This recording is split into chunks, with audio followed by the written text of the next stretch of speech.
Goeiedag vriende, dit is vir ons so groot voorreg om vandag ons heel eerste podcast hier by NG Gemeente Jeffreys Bay op te neem. En ek het die voorreg om dit saam met Dr. Frederik Maree te doen en agter die kamera is Dean wat vir ons ook dan nou afneem en die recordings doen en later van tyd Nadia wat die verwerking ook van hierdie podcast gaan doen. So dit is vir ons lekker Frederik om vandag te gesels oor 'n tema wat ek dink ook, dis nou ons heel eerste podcast wat ook gaan oor innovasie om hierdie bediening uit te brei, om ons kommunikasie te verbeter na mense toe daar buitekant, maar ook dit te kan sien vir bedieningswerk en ook vir groei. En ons tema vir vandag is hoopvolle innovasie, nuwe maniere van dink vir 'n veranderende wêreld. En julle sal sekerlik saam met my stem, Frederik, en elkeen wat inskakel. Ons leef in 'n tyd van groot verandering.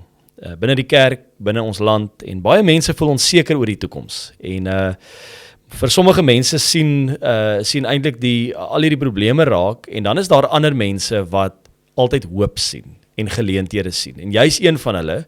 Jy is ook deel van die Sentrum vir Sosiale Innovasie, of in afkorting Sensie, by die Genote College oor innovasie, en ons gaan vandag gesels oor hoop, innovasie, en hoe gemeenskappe kan floreer in 'n veranderende wêreld. En ek wil begin hierdie vraag te vra, Frederik, vir jou. Wanneer mense die woord innovasie hoor, dink hulle dikwels aan tegnologie. Ja. Wat beteken innovasie vir jou? Ja, by ons is innovasie, sosiale innovasie. So ons dink oor die spasie tussen mense en in gemeenskappe oor hoe 'n mens daardie spasies kan verbeter. Soms is dit genesing, soms is dit nuwe maniere van doen, nuwe maniere van dink. So sosiale innovasie verbeter die spasie tussen mense. So dis baie sterk mensgeoriënteerd, net mens. Ons onderskei onsself van tegniese innovasie deurdat ons sê dis gefokus op mense, die ervarings wat mense het en eintlik gedrewe deur die behoefte om dit vir mense in die gemeenskap 'n beter plek te maak.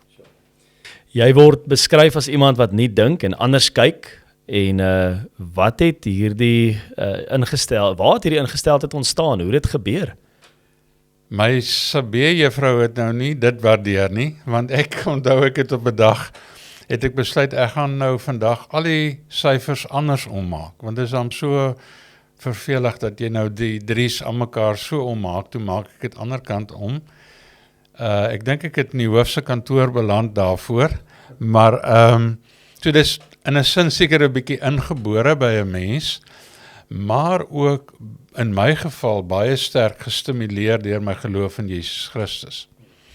Ek sien Jesus Christus as iemand wat gekom het om die siekes te genees. Hy het dit nou gesê, ek het nie vir die gesondes gekom nie, ek het gekom vir die siekes. So ek is nog altyd geïnspireer daardeur dat Jesus dit vir mense beter gemaak het.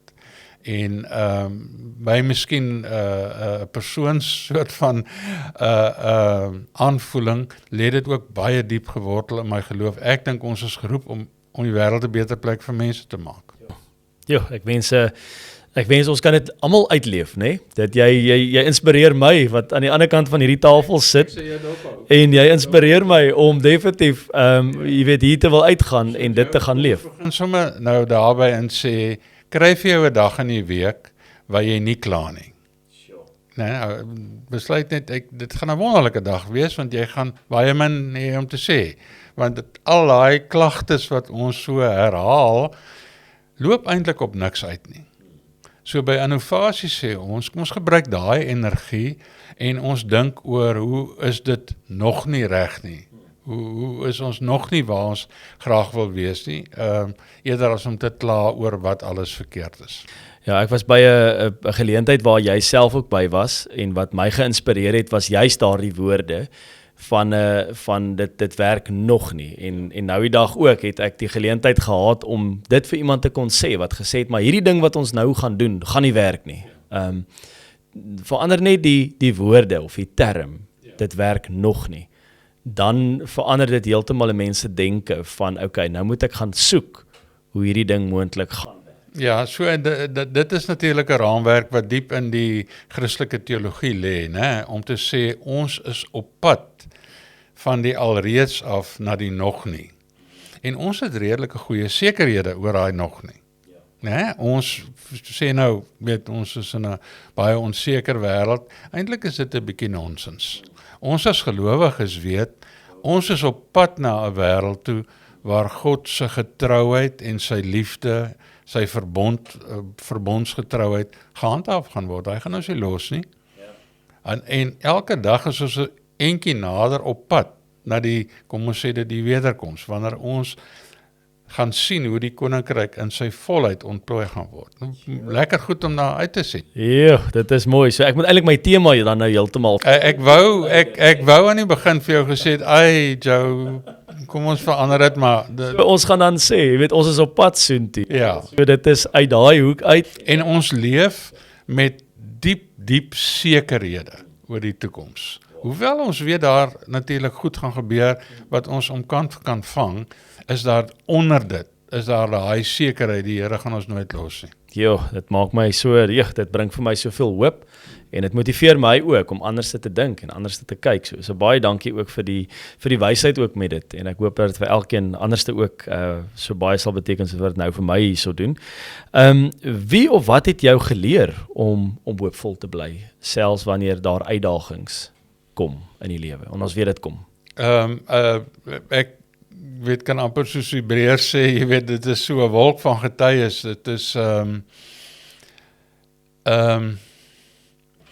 jy het nou vir my hopelik gekomplimenteer toe jy sê ek is iemand wat kyk na oplossings. Die eintlike waarheid is ek weet gewoonlik nie. Ek is nuuskierig. Ek is 'n baie nuuskierige mens.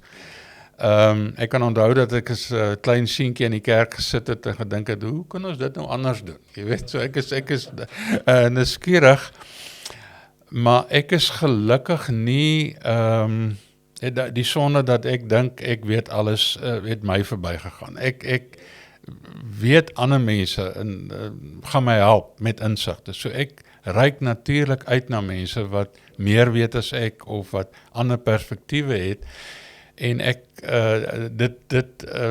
dis maar eintlik die kern van innovasie, is om te sê, daar is antwoorde, daar is altyd antwoorde, ons moet net op die regte plekke gaan luister, en dan gaan ons die antwoorde kry, en dit lê gewoonlik op die plekke waar ons dit nie verwag het nie. Ja, so ek hoor by jou baie sterk, om aan te hou bly leer, en om mense in te trek, en saam met dit ook om nuuskierig te wees, vir daardie oplossings, en die woord disipel beteken mos om 'n leerling te wees, en ek weet daar word van Calvin byvoorbeeld gesê, die dag toe hy tot geloof gekom het, het hy ontdek, maar hy moet aanhou leer. En dis wat eintlik die navolgingskap van Jesus beteken, dat ons nie alles weet nie, en dat ons elke dag nuwe wonderlike goed kan leer oor die skepping en oor wat tussen mense gebeur, wat dit 'n beter plek kan maak. So eintlik wat jy sê is, mense hou nooit op leer tot die dag wat jy nie meer hier is nie. Wel, absoluut, Joe. Ek hoop ek kan in hierdie fase van my lewe voortgaan daarmee, en ek wil eintlik sê, ek raak al hoe sekerder, soos wat ek ouer word, dat ek op my eie nie weet nie. Ja. Jo, dankie vir dit. Waarom het ons innovasie nodig? Dit is 'n woord wat van die mense wat hierna luister dalk nie noodwendig aan geloof byvoorbeeld gaan koppel nie, of aan manier van doen in kerke nie. En ek hoop ek kan hulle inspireer om so bietjie anders hieroor te dink. Dit is in ons era waarin ons leef, is die woord innovasie 'n baie populêre woord om te gebruik, amper oorpopulêr, jy weet, as mense nou wil sê dis nuut en anders, dan sê hulle dit is innoverend.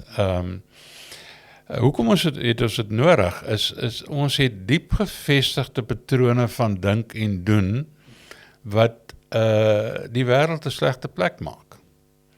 En innovasie beteken dat 'n mens nuwe maniere van dink en doen implementeer. En leer hoe dit wat jy gedink het onmoontlik is, moontlik kan word. Kan ek maar voorbeelde gee? Van die mense wat na my sal luister,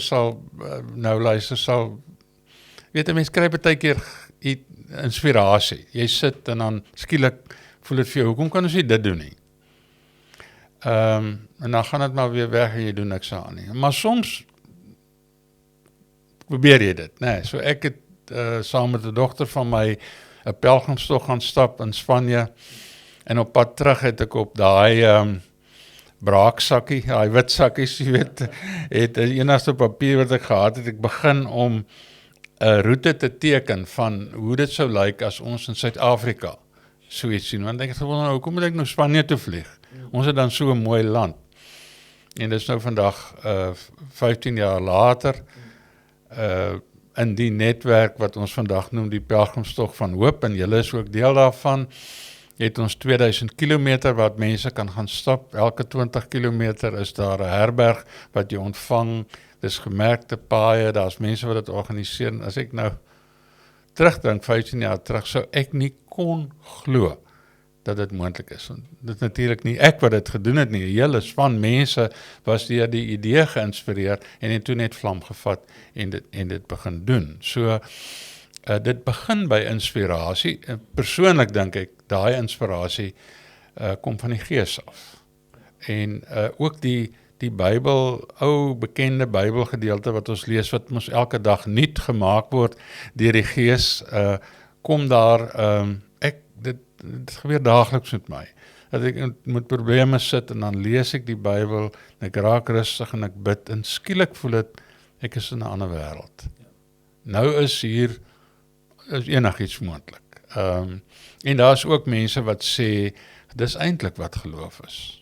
Ons glo in 'n God vir wie niks onmoontlik is nie. Ja, so mooi. Ons het ek so opgewonde oor die Oos-Kaapland se synode. Jy wat self ook daarvan deel is die laaste tyd. Ons het nou as ringe bymekaar gekom so 'n paar weke terug, en wat jy ook gelei het, en saam met dit hierdie dinkplekke. Eintlik, hoe kan die toekoms lyk? Ons het juist daaraan gedink, en toe ek kyk ook na daai tema, toe sê ons nee, ons kyk na die volgende synode van 2030. En dit het my nogal laat dink, maar dit is nou nogal 'n tydjie van nou af. Maar wat toe gebeur het, is daar sulke mooi geleenthede uit die ringe uit ontstaan. En op 'n tyd toe kom sit jy by ons het ons projek toe nou weer gegee, en jy kom sit by ons, en die volgende oomblik, toe begin jy te droom oor hierdie projek, en jy vat hom net na 'n volgende vlak toe. Dat 2 jaar weg is, toe sê ek, hier is nou unfair, om te dink, hoekom het ons dit nie raak gesien nie? En een van die mooi dinge is dat jy oop is vir nuwe moontlikhede. Dat jy daai nuuskierigheid, daai denke en openheid, maar saam ook droom van iets wat moontlik kan wees. En ek wil vir jou sê, dankie daarvoor. Dankie vir daardie gawe. Maar dis iets wat elkeen van ons kan inoefen. So dis moet nou nie dink dis innovasie is net vir hierdie wacko baie kreatiewe mense. Elke mens kan innoveer, en ek wil net dit verduidelik. As jy baie kla, vat jy jouself vinnig in 'n diep gat in. Ons ken almal kuiers, né? Wat jy later, jy weet, die vleis is nou al opgeëet, maar hier en nou het ons onsself hier in 'n gat gepraat, en ons sien net geen toekoms, jy weet, hier kan niks goed hier uitkom nie. Ek hoop nie mense neem eksepsie as ek sê, dis 'n godlose plek. Want die God wat ons aanbid, is 'n God van vernuwing, verbetering, verheldering, versoening, al daai goed, dit is waaraan ons glo. Die goed van lig, ons dra lig. En 'n mens kan letterlik jouself inoefen om wanneer jy uitdagende situasies het, rustig te raak. Belangrike ding wat ek nou sê, jy kan nie nuwe goed bedink as jy onrustig is en jy kla en jy's gejaag nie. Dan maak jy foute. Rustig raak, by my speel gebed 'n belangrike rol, om net myself voor God te verootmoedig, rustig te raak. Ek hou baie van draf of stap, dis ook maniere om dan oor goed na te dink. En dan kom daar gedagtes na jou toe. En wat jy nou beskryf het, is tipies dit. Sit in die kompleksiteit van die uitdaging. Ons sê, bewonder die uitdaging. Maar bedink dit met die vraag so, wat is die een klein trekkie wat ek kan gee om uit hierdie gat uit te kom? En dan begin jou kop in 'n ander rigting te werk. Dink vir jouself, hoe sal die wêreld lyk as alle mense dit leef? Ag, Joe, ons kan ons droom. Ek dink dis die hemel. Nee, ek meen dit is, dalk gaan die hemel dit wees, dat ons ook maar probleme gaan hê daar, maar ons het die vaste vertroue dat ons probleme kan aanspreek. Ja, en ek moet nou sê, as mense nou vir my vra vir 'n definisie van geloof, dan is dit, die Here gaan vir ons die bronne en die maniere gee om die grootste uitdagings wat daar is, aan te spreek en dit te verbeter. Ja, jy inspireer ons. Waarom, hoekom is innovasie? Ek dink die groot vraag is ook nou, hoekom is innovasie vandag, en ek dink ons het iets daarvan aangeraak, so belangrik vir organisasies? Ek weet julle werk baie sterk met organisasies, met kerke, met gemeenskappe, saam met NGO's, waar jy jouself baie keer op plekke kom vind wat mense eintlik vir mekaar kwaad is, of hulle praat nie saam nie. Hoekom is innovasie dan belangrik? So ek het nou al die woord om jouself in 'n gat in te praat gebruik. Die tegniese term is dat 'n mens in 'n spiraal, 'n nadelige of 'n bose spiraal beland, van dit, jy gaan al dieper in die gat in. Dit raak al slegter. Die dienste in die gemeenskap word al slegter. Of die verhouding in die familie word al, gaan agteruit en agteruit. En die kernvraag waaroor ons by die sentrum dink is, hoe draai jy dit om? Wat maak jy dat jy dit omdraai? Dat dit oor 'n jaar of 2 van nou af anders kan wees as wat dit nou is. Nou, daar vat jy nou my definisie van geloof. Dis waaroor geloof gaan. Hoe draai ons onsself en die wêreld om, sodat ons dit saam vorentoe beter kan maak. So, hoekom is innovasie, of die manier van belangrik vandag is, behalwe om te kla, is baie van ons ook geskool om te dink oor hoe dit in die verlede was. En wat in die verlede gebeur het. Ek self is baie lief vir geskiedenis, so ek wil nie dit minag nie. Maar ons is nie geskool om te dink oor die toekoms nie.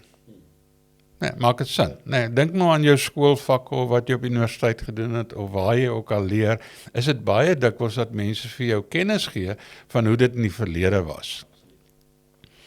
Kom ek gebruik die woord rentmeesterskap. Ons weet nou net, die Here het ons gemaak om die aarde te bewoon en te bewaar, né? Om rentmeesters te wees van hierdie pragtige skepping wat ons as erfgename ontvang het.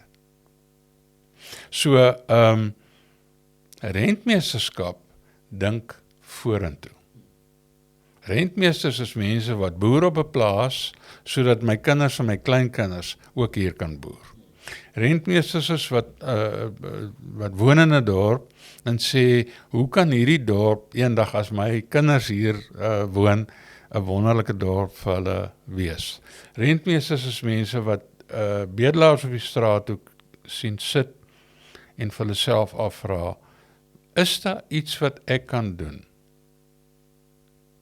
om vir hierdie mense te help werk vind? Nou terwyl ek dit sê, en dan skop daai ding in van, ag man, dit is oorweldigend.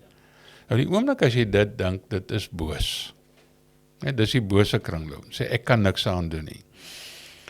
Jou, ek en jy is deur die genade van die Here Jesus Christus verlos van alle boosheid. ook die negatiewe denke, dat hier niks aan te doen is nie. So, as ek nou net jy sê, nog nie, maar ek sou vir myself en jou ook wil uitdaag om te sê, wat is goed wat jy dink wat nie kan verander nie. Gaan gee dit vir die Here, want dit is nie deel van sy koninkryk om so daaroor te dink nie. Jy het ons volgende vraag eintlik geantwoord. Die antwoord, die wonderlike is die vraag van wat hou mense terug om eintlik vorentoe te beweeg, om eintlik innoverend, en ons het iets gehoor van die verlede, iets gehoor van, ons gryp so maklik terug, ons is baie keer, ons sê ook altyd dat, baie keer is ons triespieeltjie baie groter as ons vooruit. Ja. Dat ons nader aan net die verlede sien, en dat ons die hele tyd vir mekaar ook sê, maar in my dae, of toe, jy weet, voor apartheid, na apartheid, al daai stories, jy ken dit baie goed. Toe ons dit gedoen het dit beter gegaan. So hierdie is weer eens 'n baie belangrike geloofskeuse wat ons maak. Ek het net nou die woord rentmeesterskap gebruik. Kom ons benut dit weer. En ons sê, as ek kies om 'n disipel van Jesus Christus te wees, is ek 'n rentmeester van die koninkryk. Ek leef nie nou meer vir myself nie, maar ek leef vir die koninkryk.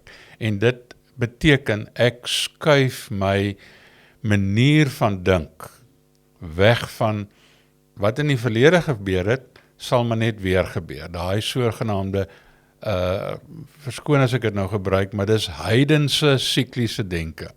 Nee, ons as Christene glo, nee. Daar is 'n drie-enige God wat diep verbind is aan die lewe en die wêreld waarin ons leef. En hierdie God is goed en getrou. En hierdie God neem ons saam na sy ewige koninkryk. So as jy daai keuse gemaak het, dan lê jy die denke van slagofferskap of van ek kan nie 'n verskil maak nie, lê jy af en jy sê nou gee ek myself vir 'n beter toekoms vir ons almal. Sjoe, ja, dit is so mooi om dit te hoor, en jy het ook 'n baie sterk, jou luistervaardighede is uitstekend, en ek dink deel daarvan is ook om eintlik te beweeg na hoe luister ons dieper na mense. Ek meen, jy is nou self, jy praat gereeld oor die belangrikheid van luister, en waarom begin innovasie dikwels met luister eerder as om te praat? Joe, jy's 'n vinnige leerder, want dit is dis absoluut raak opgesom. Innovasie is nie verbeeldingryke mense wat allerlei kreatiewe goed kan uitdink en produkte kan bou en mense loop koop dit. In ons geval is innovasie mense wat in getrouheid bly om ander te dien, sodat die wêreld vir hulle 'n beter plek kan wees. Die oplossing vir die uitdagings wat ons het, is tussen ons. Die Bybel sê, die koninkryk is soos 'n mosterdsaad, wat blykbaar iets baie klein is, iets wat jy miskyk. So dis hierdie klein, skynbaar onbenullige goed wat tussen mense gebeur, dikwels deur mense wat nie eintlik gesag en meningsvorms is nie, maar hulle is maar net getrou in die manier waarop hulle pa en ma en oupa en ouma in die wêreld is. En as ons dit kan raak sien, dat hier is mense wat 'n ander alternatiewe manier het waarop hulle die probleem oplos. En ons gaan leer by hulle. En ons begin wat ons noem klein prototipes te bou. Te sê, as ons nou dit wat hier gebeur het, kan ek 'n voorbeeld gebruik. Ons weet in Suid-Afrika is daar nie genoeg plek in ouerhuise vir almal wat eendag versorging nodig het nie. Ouer mense gaan verdubbel oor 10 jaar. Ouerhuise is vol en ons het nie geld om nog nuus te bou nie. So ons gaan ander vorme van versorging moet innoveer.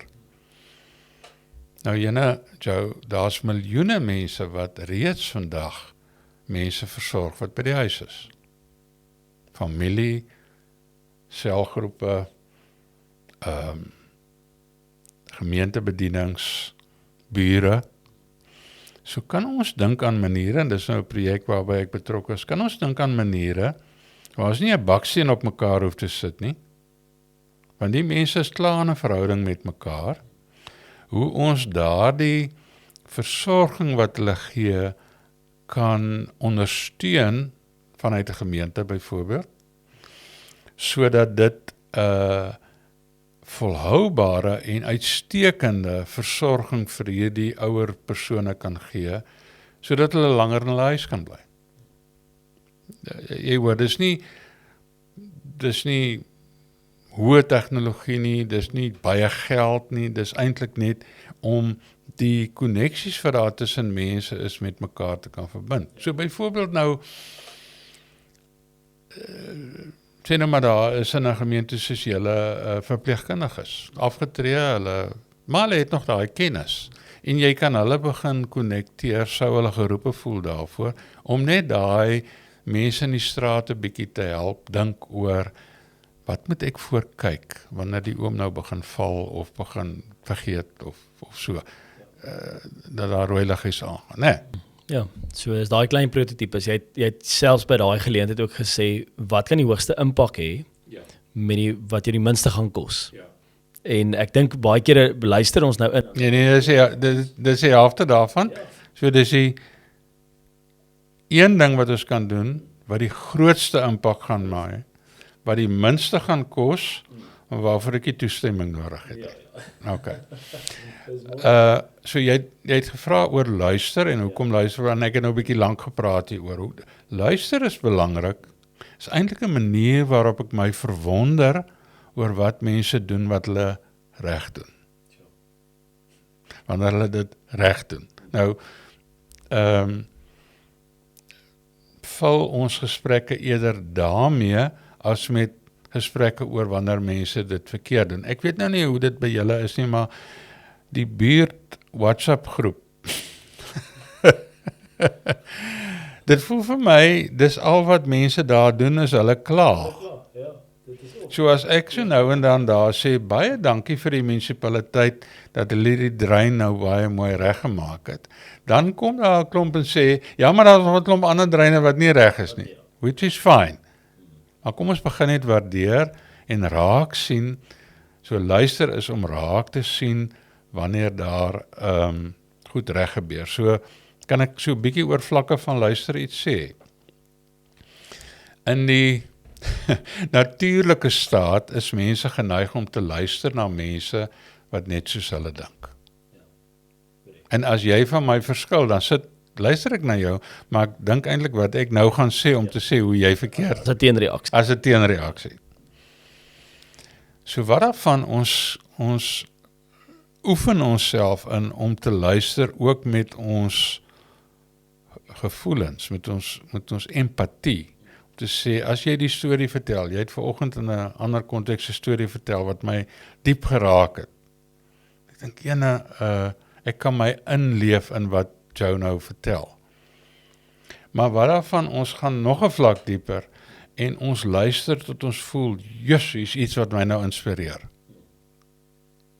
Ek is spyt, ons doen dit nie so nie. En jy begin klein prototipes bou. So, dis die hart van innovasie. Jy sien raak hoe ander mense dit reeds reg doen, en ek begin dit deelneem daaraan. Nou wat jy gesê het, ons trek baie keer mense in wat net soos ons dink. Ek het op baie tyd het ons ook so in 'n gesprek van verskille rukkie terug gesit, en toe word die woorde gebruik, ja, maar ons kan nou nie meer iets met mekaar deel nie, want jy dink nou nie soos ek mee dink nie. Jy weet, ons is nou klaar gepraat. Jy weet, dit is nou hierdie, ons leef in 'n tydperk waar ons vir mekaar sê, weet jy wat, ons bou eerder die mure op. Ek en jy gaan mekaar nou nie oortuig nie, maar eintlik wat ons hier hoor is om te sit en te luister, en om werklik te verstaan, en om begrip te kry vir wat aan die ander kant van hierdie taal. Ja, nou, jy sien, die Here Jesus het nou 'n baie interessante manier van doen. Hy roep mense wat my en jou broers en susters is. maar baie anders as ek en baie anders as jy. So in die dis oor die geskiedenis so. In die groter geloofsfamilie is daar mense van alle tale en kulture. Is daar mense met verskillende geaardhede en verskillende gawes. En die konsep van die liggaam, weet ons mos nou, is nou die mees bekende beeld van hoe die liggaam werk. So die liggaam is genadiglik nie net monde nie. nee, almal nie, is nie net monde nie. Maar daar's ore en oë en ons weet nou, Paulus verduidelik vir ons, dit is 'n baie goeie ding. Want as daar nou net voete was, weet, hoe het ons gesien om te kom waar ons wil wees. So Dis dan nie voete was nie. nee. So inderwaarheid is geloofsgemeenskap om mense op te soek wat ander perspektiewe het as ek self. En saam met hulle om die woord te dink oor wat is moontlikhede vir die toekoms en by hulle te leer. So hoe meer divers daardie geloofsgemeenskap is, hoe beter is die kans dat daar goeie idees gaan uit voortvloei. Hoe minder divers dit is, hoe groter is die kans dat daardie groep uiteindelik gaan uitsterf. Dit sê die kerkgeskiedenis vir ons. Kerke wat monokultureel, wat net like-minded mense by mekaar, hulle sterf uiteindelik uit, terwyl kerke wat die kuns het om diversiteit van standpunte in harmonie met mekaar te kan laat saamleef, hulle floreer. Ons het hier by ons het ons 'n soortgelyke situasie tussen ons het vir baie jare nou die Môremark. Jy weet nou self ook, jy ken die geskiedenis van die gemeente. Al die jare is die Môremark deel van ons. En hier toe nou hierdie innoverende kant gekom om te sê ons wil boontoe, wat eintlik 'n koffiewinkel, 'n spasie waar mense met mekaar kan verbind. En daaruit is innovasie, drome en dit is geïmplementeer. Daar's twee kante wat altyd in hierdie met nuwe goed wat 'n mens doen, jy het altyd die wat kla en negatief is en gaan sê dit gaan nie werk nie. En jy het 'n klomp wat sê, okay, kom ons gee dit 'n kans. En vandag 'n paar maande, hoe kan 'n mens sê, 'n paar maande later kan ons sê dat beide hierdie kante wonderlike groei beleef het vir mense om te kom tuiskom, mense wat gasvryheid ervaar, beleef. Gebeur dit ook in ander plekke as ons hierdie prototipes bou? So hier is ek is self nie 'n ekonoom nie, maar ons is baie sterk beïnvloed deur die sê maar kapitalistiese stelsel wat sê dis kompetisie. So boontoe en die Môremark gaan nou kompeteer en een gaan floreer en die ander een gaan tot niet gaan. Wat jy verduidelik is dat al twee kan floreer. So ons moet leer om bronne te kan deel met mekaar sodat almal op 'n beter plek is. En in ons land met groot vlakke van ongelykheid, dink ek gaan dit die kuns wees dat ons op plaaslike vlak dink oor die ekonomie wat sê daardie werklose persoon of mense, hoe meer van hulle in diens gestel kan word om 'n volhoubare lewe te hê. Dink gou 'n bietjie saam met my. Hoe meer hoe minder armoede is daar, waarskynlik hoe minder misdaad gaan daar wees en hoe meer begin die ekonomie te groei, né? En hoe meer kan almal floreer as gevolg daarvan. Maar dit begin by die beginsel in Filippense 2 wat sê die ander se belang is hoër as my eie belang. Wat nou die teenoorgestelde is van harde kapitalistiese denke van ek wil my besigheid laat groei en as dit ten koste van die ander een is ek okay. Die oomblik as jy so begin dink, vat jy die dorp af. Want dan gaan net jy floreer, maar die breër gemeenskap gaan nie floreer nie. En nou kan ons aan duisende maniere dink hoe ons kan share, kan deel op 'n manier dat meer mense kan floreer. Ja, ek hoop regtig dat daar mense luister wat mense het in hulle diens, dat 'n mens bietjie nie kan dink ook oor dit. Ja, en laat ek net vir die besigheidsmense wat luister sê, dankie vir elke werksgeleentheid wat jy skep.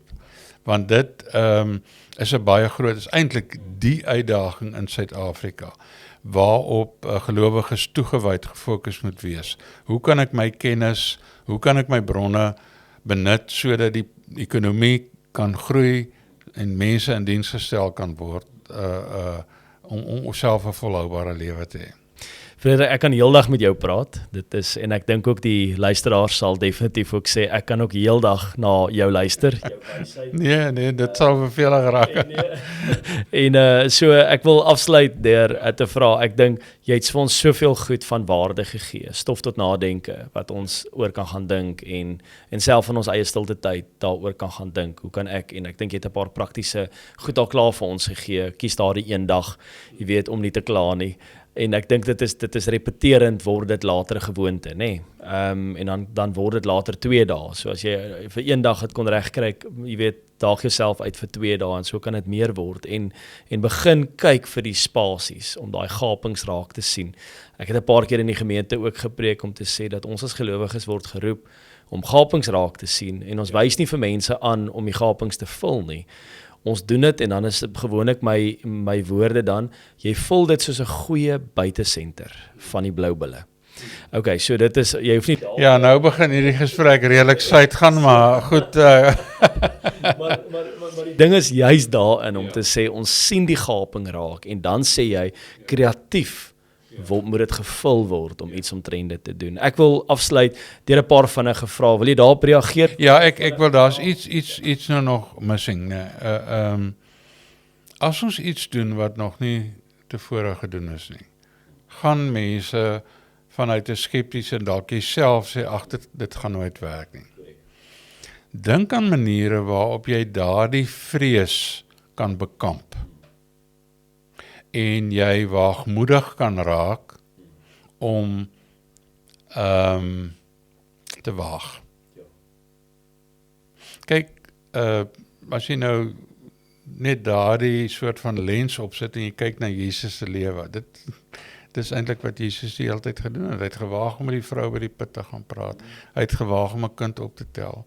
Hy het gewaag om die koninkryk van God te verkondig en te sê, ek is eintlik daar vir die mense wat swaar kry. En natuurlik het dit sy lewe gekos. Maar kyk wat het intussen gebeur. Hier sit ons vandag. Hier sit ons vandag. So, ek is, soos jy weet, ek is my lewe lank 'n predikant, ek werk in geloofsgemeenskappe. Maar as een ding is wat ek hoop kan verander, is dat ons minder bang sal wees en meer sal waag. Sjoe, prys die Here daarvoor. Dankie. Ek kan eintlik daarop sê amen, hè. Vinnige vraag. Ja, okay. Een woord. Is jy reg vir hom? So 'n bietjie so een boek wat jou denke verander het. Dit is 'n boek van Otto Scharmer, Theory U, wat hierdie vlakke van luister baie mooi verduidelik. En mense wat belangstel, daar is nogal goeie opsommings en video's hieroor beskikbaar. Hy het my gehelp om te verstaan hoe daai dieper vlakke van luister. Ja. Een gewoonte wat jou kreatief hou. Dis eintlik 'n kombinasie van oefen en gebed. So as ek kan 'n bietjie oefening doen deur te stap of te draf en daarna's tyd neem om te bid op my stoep. Ja. Een wanopvatting van innovasie. Dit is net sekere mense wat kan innoveer, wat hierdie, jy weet, kreatiewe siele is. Almal kan innoveer. So, dankie vir dit. En dan een rede waarom jy hoop het vir Suid-Afrika? Ek het die voorreg om in die sosiale sektor met baie verskillende mense saam te werk in soms haglike omstandighede. Ek vind orals mense in Suid-Afrika op grondvlak wat dinge beter wil maak. Ek voel geroepe om hulle hande te vat. Ek hoop baie van ons wil dit doen, maar gaan luister 'n bietjie, maak moeite, gaan luister na mense op grondvlak. Ten spyte van die gewellige uitdagings wat ons het, is ons 'n veerkragtige groep mense oor al die kulture heen wat al soveel kon deurstaan dat ons in die toekoms se uitdagings ook ons gaan dit hanteer. So Suid-Afrika is 'n veerkragtige nasie. Absoluut. Dink nou net jou, as ek nou 20 jaar terug vir jou sou vra, watter sport gaan die samebindende faktor in Suid-Afrika wees? Nee, jy sou nie gedink het die Springbokke. Nee, en hier is dit nou. En hier is dit so. Nee, so dit was nog net nie so nie. So hier is 'n klomp goed wat nog net moet begin floreer. Seker. Een woord wat jy glo die volgende dekade gaan definieer as afsluiting van ons gesprek. Rus. Moet ek dit verduidelik? Ek dink jy moet. Jy kan nie innoveer as jy gejaagd is nie. Ja. As jy gejaagd en angstig is, maak jy benoude spronge. Kom tot rus. Verdiep jou geloof.